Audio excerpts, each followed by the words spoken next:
اعوذ باللہ من الشیطان الرجیم بسم اللہ الرحمن الرحیم نحمدہ ونصلی علی رسولہ الکریم۔ انتہائی قابل احترام سامعین اور مجھ سے اچھے لوگوں، السلام علیکم ورحمۃ اللہ وبرکاتہ۔ آج سورہ فاتحہ کے فضائل کے بارے میں گفتگو ہوگی۔ تو مسلم کی حدیث ہے کہ رسول اللہ صلی اللہ تعالیٰ علیہ وآلہ وسلم تشریف فرما تھے اور جبریل علیہ السلام بھی وہیں تھے۔ تو جبریل نے آسمان کی طرف نگاہ اٹھائی اور حضور صلی اللہ تعالیٰ علیہ وآلہ وسلم سے کہا کہ آسمان کا ایک ایسا دروازہ کھلا ہے جو آج تک نہیں کھلا، اور ایسا فرشتہ آ رہا ہے جو آج تک زمین پر نہیں آیا۔ تو فرشتہ آیا، اس نے رسول اللہ صلی اللہ علیہ وآلہ وسلم کو سلام کیا اور اس کے بعد کہا کہ یا رسول اللہ، اللہ تعالیٰ نے آپ پہ 2 نور نازل فرمائے ہیں، ایک سورہ فاتحہ اور دوسرا سورہ بقرہ کی آخری آیات۔ تو یہ ایک بہت بڑی فضیلت ہے سورہ فاتحہ کی۔ یہ قرآن کو افتتاح کرتی ہے، قرآن کی پہلی سورت ہے، اور اس کے بارے میں کہا جاتا ہے کہ مکمل پہلی سورت یہی نازل ہوئی تھی۔ سورہ علق، مزمل اور مدثر وغیرہ کی تھوڑی تھوڑی آیات نازل ہوئی تھیں، لیکن پہلی مکمل سورت یہی تھی۔ پھر اس کے بعد یہ ہے اس سورہ کے بارے میں کہ حضور صلی اللہ تعالیٰ علیہ وآلہ وسلم نے فرمایا کہ اللہ تعالیٰ نے کہا ہے کہ یہ نہ تو اس کی مثل زبور میں ہے، نہ انجیل میں ہے، اور نہ قرآن میں ایسی اور کوئی صورت ہے جو سورہ فاتحہ ہے۔ ترمذی کی حدیث ہے۔ پھر اس کے بعد بخاری کی حدیث میں کہا، رسول اللہ صلی اللہ تعالیٰ علیہ وآلہ وسلم نے کسی ایک صحابی سے کہ یہ قرآن کی سب سے بڑی صورت ہے، اور اس کے بعد بہقی نے یہ بیان کیا ہے کہ سورہ شفا ہے۔ تو گزارش کرنے کا مقصد یہ ہے کہ یہ جو سورت ہے الحمدللہ رب العالمین، یہ ہر نماز کے لیے، اس کے فضائل بھی میں نے آپ کے سامنے رکھ دیے مختصر طور پر، لیکن اس کا اگر جائزہ لیا جائے تو محسوس ہوتا ہے، جو عام علماء نے بھی لکھا ہے، کہ ایک اللہ تعالیٰ نے اپنے بندے کو تعلیم دی ہے کہ اس طرح مجھے خطاب کرو، اور یقیناً جب کسی سے کوئی شے مانگنی ہو ایک سلیقہ ہوتا ہے، تو ایک ادب سکھایا گیا ہے کہ پہلے تعریف کرو جس سے کوئی چیز مانگ رہے ہو، اس کے بعد پھر وہ چیز مانگو۔ تو یہاں کہا گیا الحمدللہ رب العالمین، تو اس کا مقصد یہ ہے، اس کا جو ترجمہ ہے وہ یہ ہے کہ اللہ جو ہے اس کی تعریف کرو جو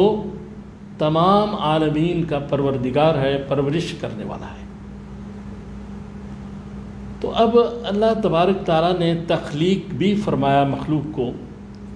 اور پھر اس کی پرورش کا ذمہ بھی اپنے ذمہ لیا، اور اس طرح یہ پہلی آیت میں بتایا گیا کہ اگر تم کھاتے میرا ہو تو گاؤ بھی میرا ہو۔ تو لہذا اس کا ایک یہ بھی مفہوم ہو سکتا ہے، ترجمہ تو وہی ہے کہ آئیے اس اللہ کے قصیدے پڑھیں کہ جو ہماری پرورش فرما رہا ہے، اور پرورش کہاں سے کہاں تک ہے اس کا اندازہ نہیں کیا جا سکتا، اور کس کس چیز کی پرورش ہے اس پوری کائنات میں۔ لیکن چیز یہ ہے کہ جب ہم دلکش نظارے دیکھتے ہیں، خوبصورت رنگینیاں دیکھتے ہیں، اور بے شمار چیزیں دیکھتے ہیں جن سے انسان کا دل اور آنکھیں متاثر ہوتی ہیں، تو پھر بے اختیار ایک مسلمان کے ذہن میں بات آنی چاہیے کہ جتنے بھی نظارے ہیں، جتنی یہ خوبصورت چیزیں ہیں، آسمان پہ ستارے ہیں، دوسری اس کے پیچھے ایک ہی دست قدرت کار فرما ہے، وہ اللہ ہے۔ وہ مصور جو ہے اور وہ جو صناع ہے وہ صرف اللہ ہے۔ لہذا اللہ تبارک تعالیٰ ہی کی تعریف کرنی چاہیے، چونکہ سب کچھ اسی نے دیا۔ جتنی چیزیں ہم استعمال کر رہے ہیں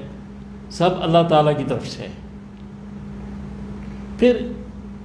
ایک حدیث پاک میں یہ کہا گیا کہ یہ جو سورہ شفا ہے، سورہ شفا، تو اس کا مقصد یہ ہے کہ ہم میڈیسن بھی لیتے ہیں، ڈاکٹرز کے پاس بھی جاتے ہیں، بالکل ٹھیک ہے، لیکن اگر ہم دن میں ایک دفعہ، یہ میرا ایک تجربہ ہے جو بیان کر رہا ہوں، اول آخر درود شریف پڑھ کر ایک دفعہ سورہ فاتحہ پڑھ کے پانی پہ دم کر کے پیا کریں،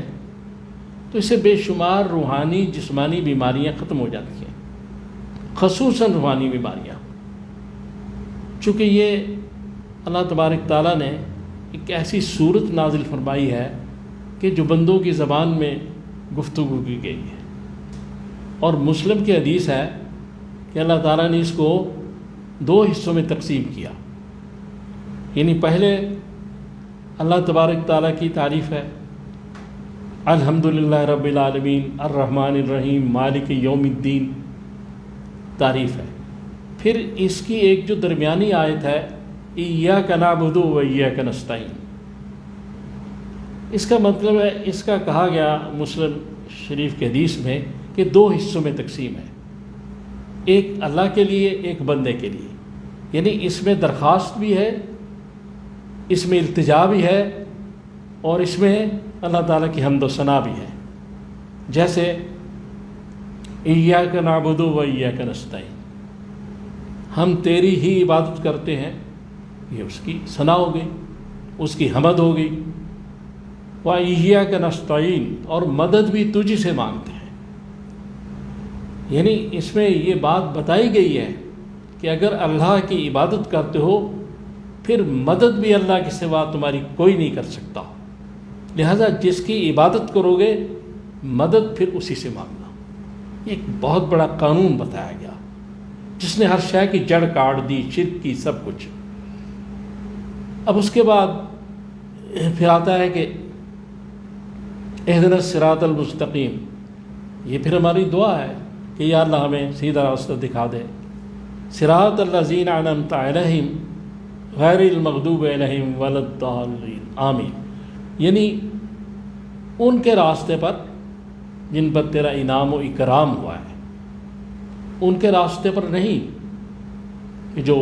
بھٹکے تھے، گمراہ ہوئے تھے، لہذا ان کا راستہ دکھا۔ تو یہ ساری چیزیں ایک بنیاد بن گئیں اس دین کی، اور یہ علماء نے لکھا ہے کہ یہ ایک سوال ہے، ایک دعا ہے، اور جواب میں اللہ تعالیٰ نے پورا قرآن پاک رکھ دیا کہ اب اس کا جواب پورا قرآن ہے۔ تو بخاری کے حدیث میں کہا گیا، حضور نے فرمایا کہ سب سے بڑی صورت ہے قرآن کی۔ ویسے تو اس لحاظ سے تو بڑی بڑی صورتیں موجود ہیں قرآن میں، لیکن یہ انداز ہے اس صورت کا، ایک منفرد جو اس صورت کے فضائل میں سے ہے کہ سب سے بڑی صورت ہے سورہ فاتحہ۔ اب اگر ہم سورہ فاتحہ کو یاد کر لیں زبانی، اس کا ترجمہ بھی ہر مسلمان کو یاد ہونا چاہیے، کیونکہ نماز میں پڑھی جاتی ہے، تو ہر نفل میں، سنت میں، فرض میں، واجب میں یہ پڑھی جائے گی ہر جگہ سورہ فاتحہ۔ تو اس کا کتنا ثواب ہے اگر آپ دیکھیں تو یہ جو ہے ہماری جتنی بھی دعائیں ہیں ان سے سب سے بڑی دعا ہے۔ تو یہ ہم نماز میں کھڑے ہو کے دعا بھی یہی ہے ہماری، اور یہی ہم دعا بھی مانگ رہے ہیں، اللہ کی تعریف بھی کر رہے ہیں، اور پھر اس کو یہ بھی سمجھ رہے ہیں کہ وہ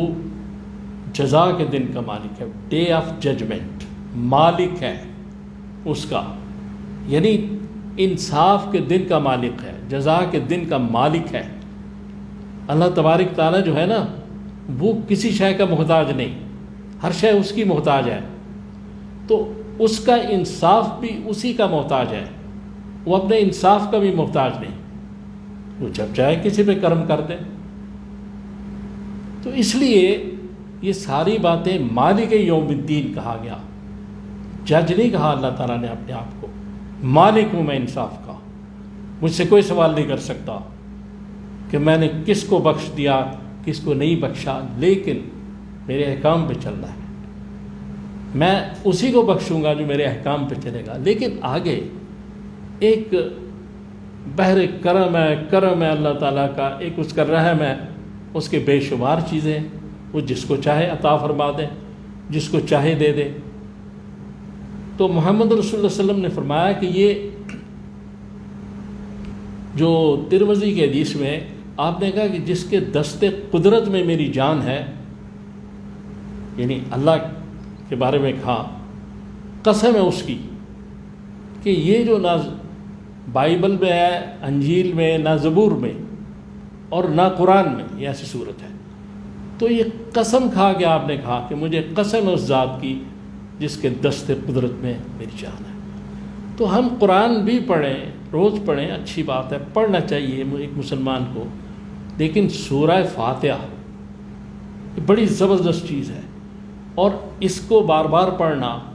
اس کے بڑے فضائل ہیں بے شمار، یہ مختصر وقت میں آپ سے بیان نہیں کر سکتا، لیکن اپنی ہر بیماری کے لیے